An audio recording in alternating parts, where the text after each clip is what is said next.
Hello and welcome to another Starman Spooktacular Animeniacs. I'm Devin, with me is Cody. Hey everybody! And continuing on with Grim Variations episodes 3 and 4. Yes.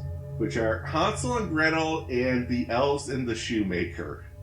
Yes. And unlike the previous episode, these ones aren't gory. Yeah! Surprisingly lack a death in these ones, which is a welcome trait, actually. Yeah, because the last one was a bit up there. Yeah. Like, they cranked it to 11, they're like, alright, let's turn it back to, 0, really. Yeah. And very interesting takes on those stories. So we'll start with Hansel and Gretel. Yeah. Which, if you know the original story of Hansel and Gretel... I don't. You really? Well, I don't... I know the one we all know. Yeah. But I don't know the original. Okay.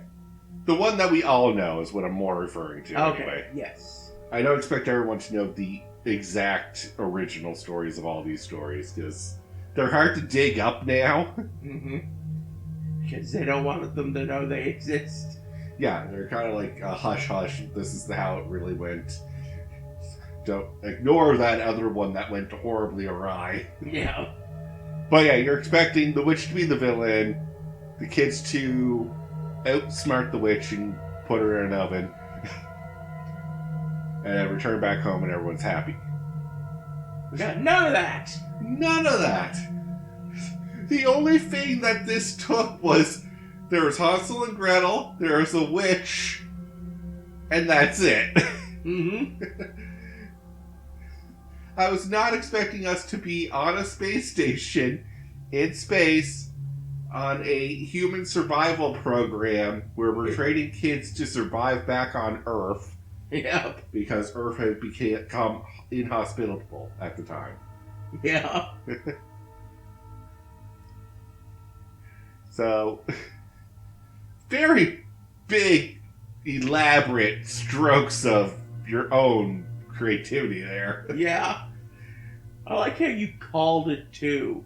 Oh, it was kind of getting obvious around some points. Yeah. And then we get into the corridor where, space. Yeah. You called it. Yeah. Well, the way that everything was so uniform, I'm like, okay, Yeah. like this is supposed to be an orphanage, and I was like, all right, we're shying away from the main source material because it was supposed to be the family, not an orphanage. Yeah. Then we start noticing kids going missing, which you actually called. Yep. Except for you didn't call, what was happening. You're like, hey, I think the kids are missing. Yeah, you were like, no, they got adopted. Yeah, I was like, they're getting adopted. It's an orphanage. That's the obvious solution for that problem. Yeah. And it's like, no, I don't think they're coming back, says Cody. Yeah, no. I was like, of course not. They're adopted. I was like... But okay. You had to admit you were thinking something way worse. Kinda. Yeah. Not that they were passing this test and being sent to Earth. Yeah, no, I did not think that at all. No. I'd be really surprised if anyone thought that. Yeah. Also, the witch surprises me. Because she's not evil. Yeah. She's actually running the program and testing these kids to make sure that they actually have the knowledge needed to go to Earth. And survive. Yeah. Oh, the other thing we didn't expect. Mother. Oh, yeah. No, the mom and pa are robots. Yeah. And are just used to teach the children and keep them in line, but also protect them. Yeah. Like, when she started running, you were like, oh, Terminator! Okay. As soon as I saw her eyes light up, I was like, oh, she's a freaking Terminator. Yeah. Because you're like, how does she move so fast? Then her eyes light up. I was like, that's why. She's a freaking Terminator. Pushes Hansel out the door. Yeah. Saving him. Yeah. the door's about to shut on, like, a mechanical door's about to shut on Hansel, and she notices that, like, he won't make it in time, so she pushes him out of the way. Yeah. And gets caught in the door herself, and that's how she gets taken care of. Yep. But you realize that she's not evil either. No one in this is evil.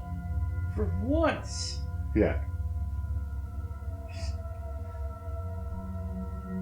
And long story short on this one is also Gretel is not real. Yeah. Like, because he gets to the space pod and it's like, there's only a seat for one. How are me and Gretel going to get there? Oh, I guess that is a conundrum you're going to have to solve right now, says the witch. And then Gretel's like, you can go without me. I don't exist. I can't go with you, Hansel. I'm you. Yeah. I'm a figment of your imagination. You have been talking to no one this entire time. Yep. Then it kind of pans to show all the times where she didn't exist. Yeah. Every interaction that they had was just, here's what he saw and here's what actually was happening. Yeah. This was a good one. This was a good one. This was a very unique take on that. I was not expecting that at all. No, this was... I guess it's because everyone knows the story of Hansel and Gretel. Yeah. So, and this is supposed to be what-if stories or different takes on them. So how do you make it different from the original? Good job! You did a really damn good job. Yeah. You deserve a clap. There you go. And next is the Elves and the Shoemaker. Or, in this case, Little Girl and the Novelist. Yep. So this one is about a novelist who, in his prime, wrote a really good book or two. Yeah. But then 20 years passed and he has wrote nothing of note since. Yeah, I think you were saying, like, he fell into a depression. Yeah. So, it's hinted, like, I feel it was hinted at the start because they zoomed in on a picture of his family. Okay, yeah. And I was like, oh, he's missing a wife and I think a child. Ooh. So, I think it's either they left him or they're dead. Yeah, it's one or the other. Yeah. But either way, he's no longer himself, and that's why he can't write the stuff that he used to write. Yeah. I like how it opens up with interesting neighbors. Yeah. We won't get into that because that's just something you need to see, and I don't like talking about the mentally disabled. Oh, yeah. But there is a grandma that has a bit of a mental disorder. Yeah. And he's trying to focus, and getting annoyed at the noise outside is really what boils down to that scene. Yeah. And it just kind of shows that, like, it hits that, like, oh, he used to be such a nice guy. I don't know what's bothering him lately. I'd like to be a neighbor walking by being like, well, his wife died, so there might be that. And I might do it. Yeah, that was really about to do it. And in his frustration, he also has isolated himself from other people. Yeah. Even to the point where he calls them, I'm not even the same species as them anymore. I can't relate to these people. Yeah, and he kind of sees them as just letters. Yeah, that's just to kind of illustrate that, like, he doesn't see them as himself. Yeah. He says all that to the drunken guy at the bar. Yeah. And gets thrown out. Yeah, Which, I'm like, in my opinion, he did nothing wrong. The other guy tried to force himself upon him, like, as a friend, not anything horrible. Yeah. Yeah. He was just being a little too friendly, but he didn't want that. It's like I don't need a drinking buddy right now. Go away, please. I just want to be left alone. Yeah. You're out of my bar. Well, screw you. So he goes to the park, he's drunk, and he runs into a little girl who also mocks his writing. Wow. Yeah. Nothing worse than having a small child mock your work of art. Yeah. Then cut to the next morning. Yeah. Wakes up and he's written something. Yeah, he's like, I guess in my blackout I wrote something. I like the comment I made. So that's the solution. Get blackout drunk. Yeah, that's how you be a writer. You're just missing that one crucial step, Cody. Blackout drunk. Yeah.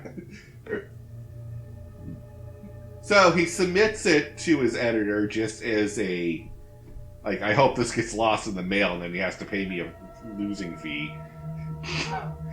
Nope. No, it made it to the editor, and it's the greatest thing he's ever wrote since ever. I do like how he's like, oh, are you talking about my other one? Oh, God, no.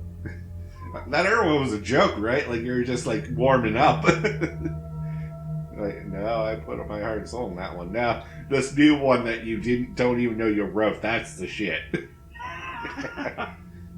Can you do another one? No. And I love that he reads it. He's like, I get it, but I don't get it. Yeah. It's bizarre. Like, it's my handwriting and how I would write, but the plot and the story are lost on me. I don't understand any of it. Yeah. So, how the hell did I write this?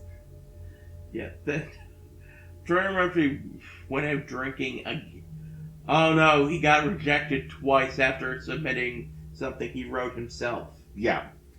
So he writes another piece of work himself, tries to submit it, and they're like, alright, I know we put you through a lot of pressure to write a new one, and that's our fault, but this is garbage, we can't use it. So, we're sorry, but just please work on a new one. And didn't he go on a 3-day bender or something? I forget what he does after that. He does go on a binger for a bit.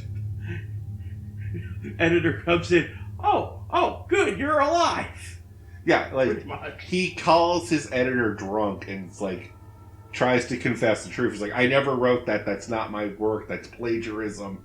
Stop giving me credit for it. It's not mine. And the editor's like, I understand that you're under a lot of pressure and you're intoxicated right now, but I assure you, this is your handwriting and your writing style. It's yours. Yeah. Comes into his house, only to find he wrote again. Yeah. He wakes up again and finds out that he wrote another novel. Which the editor sees because the editor goes to check on him. He's like, yeah, you haven't answered me back, and I got worried something bad happened. Oh, wait, is this what you've been working on? Oh, God. Lo and behold, it's a masterpiece, his magnum opus almost. Yep, and then got to him being on top of the world again. Yeah, he's rich and famous now. He's having the time of his life. He's living the high life. And as soon as I see him like that, I'm like, oh, you're going to get bit. Yeah. I'm like, this could go either way. Either he gets very arrogant with it now, and just this magical book will keep him alive and going. Or, I'll come crashing down. If he's a true artist, and he's getting credited for not his work, it's going to bug him. And I'm glad they went that route with it. Mm-hmm. Where he admits to himself, he's like, everyone reads that book, like those works, and thinks it's mine. I grin and bear it, but I don't know what it is and why it exists. Yeah. And then he finally confronts the little girl again. And she's like, so, did you finish your book? Like, my current one? It's already out. No, the one that I originally read that I told you was garbage. He's like, no, I gave up on that one. It's like, oh, that's a shame. You said it was boring. Yeah. Well, it was, but you could have done something with it. Yeah, it's like, well, it was, but you could have worked on it. And I guess that was the whole theme of this. Yeah, that's the theme of the Elves and the Cobbler, or the Elves and the Shoemaker, I guess. Yeah. is the shoemaker starts just letting the elves do all the work and doesn't actually work himself. And the only reason the elves were helping the shoemaker was because he was such a hard worker and just wasn't able to keep up with his work. Yeah. Or his work was shoddy or something. I don't know the story well enough to give criticism. Yeah. So once he started slacking off, it's like, yeah, we're leaving. Yeah, we're done. Like, the point of this was we helped you, not we did the work for you. You turned into a jerk. Yeah. Or you just took advantage of our generous offer. Yeah. So I don't quite get the ending of this. Yeah, the ending of this got weird. Yeah. Because it cuts to him, like, fake having a dream or he's in the afterlife. After the girl leaves, he basically ages to the point of an old man. I was more thinking, like, was that a flashback with his family? I think that might have been a flashback just to go over why he was good before and why he's not good now. Okay, that makes sense. But it felt like either a flashback or he ended in the afterlife and then met up with his family again. Yeah. And, cut to him as an old man. Yeah. It's like, whoa, time to back to you. Yeah. Something tells me that was a time skip that we didn't realize. Yeah. But then it cuts to huge TV, and you're like, oh, that says missing. I'm fake or something. We can't read the Japanese text on it, so I don't know what it said. Yeah. But I have a feeling it is that he never wrote again after that last book. Yeah. And no one knows what happened to him. So he went from high famous to no one knows mediocre. Who he is. Yeah. Or no one knows what happened to him. Yeah. Oh, just go look at the park bench. Where he's still drinking. But with that, though, that's the episode for these two. Yeah. Tune in next week. We'll finish off this because this is only a 6-part series. Yeah. And the only story... Oh, yeah, the last thing is that we did figure out that the stories shown in the opening are the episodes. Yeah, so, like, next is something with cats. It's the cat, the donkey, the rooster, and the... Okay. I forget if there's a 4th animal, but... Yeah. I know the story, I just don't know the name of it. It's these animals see a human party and want to attend. Okay. And then the last one might be screwy. Yeah, it's the Pied Piper. Oh, good. Which, if you know the original story, that is a very dark ending to that story. Yeah. Looking forward to see what they do with this one. Yeah. But until then, have yourselves a good one, guys. Peace out.